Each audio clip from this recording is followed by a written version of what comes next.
La commande est faite en 1910 par le maire donc de l'époque de Nantes, qui est Gabriel Guisteau. La sculpture arrive en avril 1911 sur Nantes. Elle est restée exposée en entier en fait jusqu'en 1942, puisque sous le gouvernement Vichy, les autorités françaises et en particulier l'amiral Darlan décrètent donc la fonte des bronzes mineurs à travers toute la France.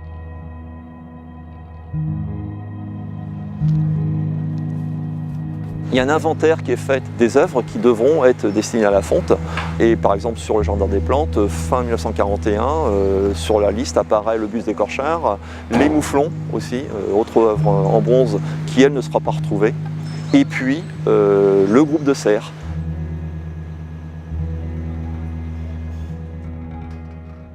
Ensuite, les archives n'ont pas été aujourd'hui suffisamment dépouillées pour permettre de savoir quelle a été leur histoire après la mise en pesée. C'est-à-dire qu'on a des documents qui attestent le poids de chaque animal après son démontage, donc qui prouvent que la sculpture finalement a été découpée avec l'intention de la faire fondre, tout simplement.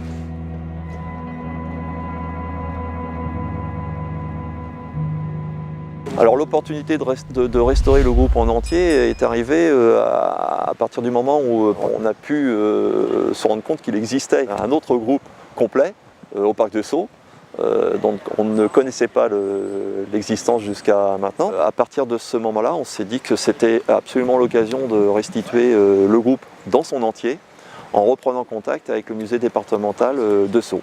Et donc nous nous sommes fixés sur un relevé lasergrammétrique et photogrammétrique, justement pour reconstituer les éléments manquants de l'exemplaire nantais, c'est-à-dire la biche, les bois du cerf, mais aussi ses oreilles.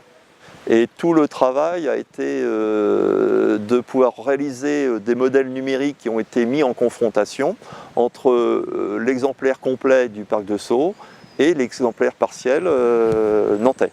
La ville avait la volonté de réunir les différentes pièces pour reconstituer l'œuvre et combler les manques. La Fonderie Coubertin nous a sollicité pour pouvoir faire la numérisation et la reproduction des modèles et identifier les enjeux techniques de l'opération et après définir la qualité de finition dont la fonderie avait besoin pour pouvoir éditer les modèles. Et les fondeurs vont nous spécifier leurs besoins et on va y répondre en livrant les modèles en plusieurs morceaux.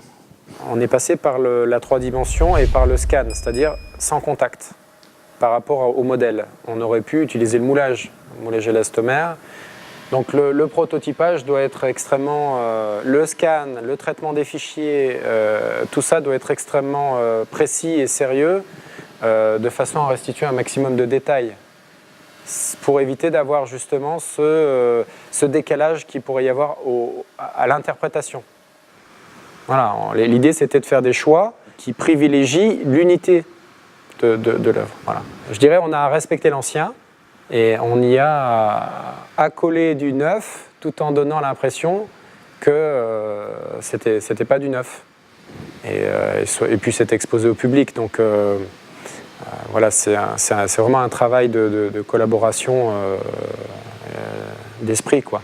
Les nouvelles techniques aussi utilisées de relevé lasergrammétrique avec impression 3D sur des machines relativement impressionnantes pour réaliser des grands formats, hein. Vous voyez la taille de la biche, ce sont quand même des grands formats, faisait qu'on était en face finalement d'un procédé de restauration qui associait à la fois des savoir-faire traditionnels, très pointus de fonderie, mais aussi associait des techniques de reproduction complètement nouvelles.